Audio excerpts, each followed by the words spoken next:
আজকের দিনে এমন কোনো জিনিস খুঁজে পাওয়া কিন্তু খুবই দুষ্কর যেখানে মেড ইন চায়না লেখা নেই। কিন্তু একটা দরিদ্র এবং কৃষিভিত্তিক দেশ কিভাবে ম্যানুফ্যাকচারিং হাব হয়ে উঠল?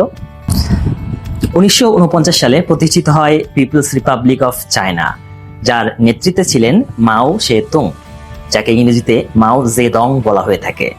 যেখানে অর্থনীতি ছিল পুরোপুরি কমান্ড ইকোনমি, যার গুরুত্বপূর্ণ দুটি ঘটনা ছিল গ্রেট লিপ ফরওয়ার্ড এবং কালচারাল রেভলিউশন, যেটি 1966 সালে সংগঠিত হয়। 1980-র দশকে চীন স্পেশাল ইকোনমিক জোন গঠন করার দিকে নজর দেয়। তারা 3টি বিশেষ গুরুত্বপূর্ণ শহরে তাদের স্পেশাল ইকোনমিক জোন গঠন করে, যার মধ্যে রয়েছে শেনজেন, জুহাই এবং জিয়ামেন। তাদের এই স্পেশাল ইকোনমিক জোন ওপেন করার যে মূল উদ্দেশ্য ছিল তা হচ্ছে ফরেন ডিরেক্ট ইনভেস্টমেন্ট বৃদ্ধি করা এবং ট্যাক্স ইনসেন্টিভ বৃদ্ধি করা, এছাড়াও এক্সপোর্ট ওরিয়েন্টেড ম্যানুফ্যাকচারিং বৃদ্ধি করা। এখান থেকেই মূলত চীনের ইনফ্রাস্ট্রাকচার বেসড ইকোনমি গড়ে উঠতে শুরু করে।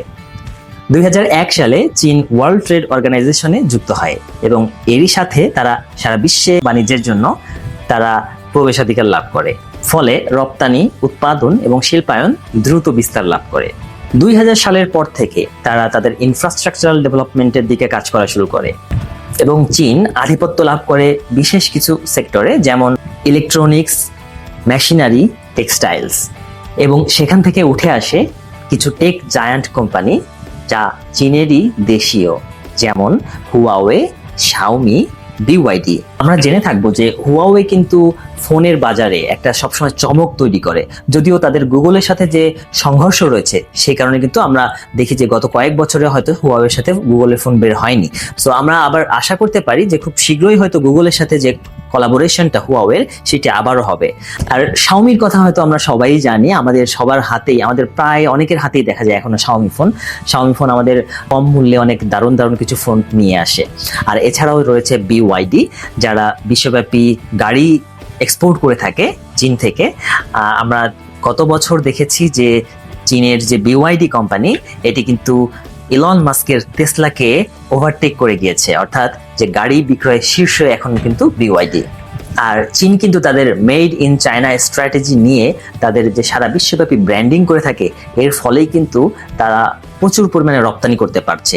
এই যে ব্র্যান্ডিং, এই ব্র্যান্ডিংকে তারা ফোকাস করে, যার কারণে প্রত্যেকটা প্রোডাক্টে আমরা দেখতে পাই যে মেড ইন চায়না লেখা থাকে এবং তাদের যে মেড ইন চায়না লেখার সাথে সাথে তাদের এই প্রোডাক্টের যে গুণগত মান, এটিও কিন্তু প্রকাশ পায়।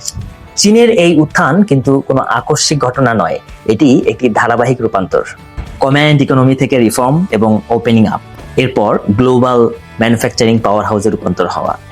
চীনের কাছ থেকে কিন্তু যে কোনো দেশ শিক্ষা নিতে পারে যে একটি দেশ কিভাবে দরিদ্র এবং কৃষিভিত্তিক থাকা অবস্থায়ও এত দ্রুত তাদের যে ম্যানুফ্যাকচারিং হাব বা নিজেদেরকে ম্যানুফ্যাকচারিং পাওয়ার হাউস হিসেবে গড়ে তুলতে পারে।